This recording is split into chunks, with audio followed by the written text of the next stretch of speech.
Line Arabian dates. இப்போ அது line லயனா டே. இது தரும் ஆரோக்கியம் இயற்கையானது. லயன் லயனா பிரீமியம் டேட்ஸ். எந்த சமையலும் ருசி தேடும் ரகசியம். 20 ரூபாய். குக்கர் விசில மறந்து உணவு வீணாகி போச்சா? இனி அந்த கவலையே வேண்டாம். வழங்குகிறோம் உலகின் முதல் விசில் கவுண்டர் குக்கர், புதிய அல்ட்ரா குரோனோ. அல்ட்ரா என்றால் ஆரோக்கியம். திமுகவின் ஈரோடு மத்திய மாவட்ட பொறுப்பாளர் பொறுப்பிலிருந்து தோப்பு வெங்கடாச்சலம் விடுவிக்கப்பட்டுள்ளார். அந்த பகுதிக்கு உட்பட்ட பெருந்துறை மற்றும் பவானி தொகுதிகள் முறையே ஈரோடு தெற்கு மற்றும் வடக்கு மாவட்டங்களுடன் இணைக்கப்படுகிறது. அந்தந்த மாவட்ட செயலாளர்களின் கீழ் இனி நிர்வகிக்கப்படும் என திமுக பொதுச் செயலாளர் துரைமுருகன் அறிவித்துள்ளார்.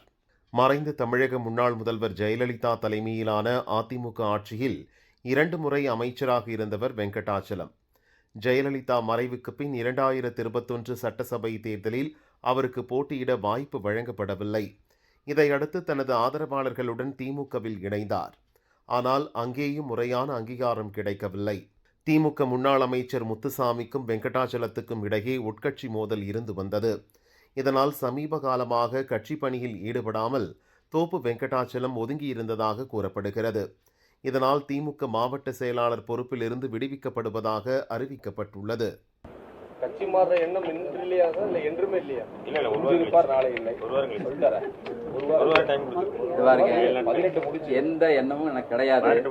பத்திரிகையில் வந்த செய்திகள் தவறானது, அதாவது வாட்ஸ்அப்பில் வந்த செய்தி தவறானது. எனக்கு எந்த இயக்கத்திற்கும் செல்லக்கூடிய எனக்கு ஆசை இல்லை.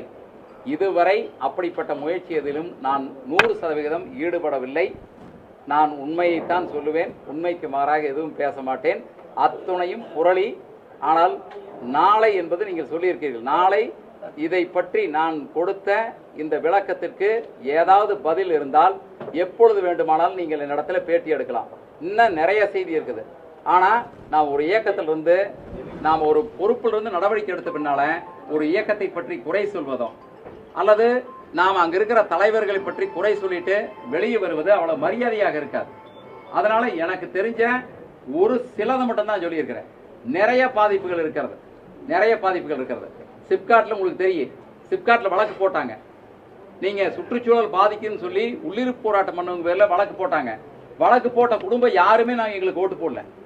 நான் அப்போவே சொல்கிறேன், வழக்கு வேண்டாங்க, வழக்கை வாபஸ் வாங்கன்னு சொல்லி நான் முதலமைச்சர் அலுவலகத்தில் அளிக்கப்பட்ட கடிதத்தினுடைய பலனாகத்தான் அந்த வழக்கு வாபஸ் பெறப்பட்டது. நான் தான் கூட கடிதம் கொடுத்தேன். அந்த வழக்கு 42 பேருக்கு பேரில் இருந்த வழக்கு வாபஸ் வாங்கப்பட்டது.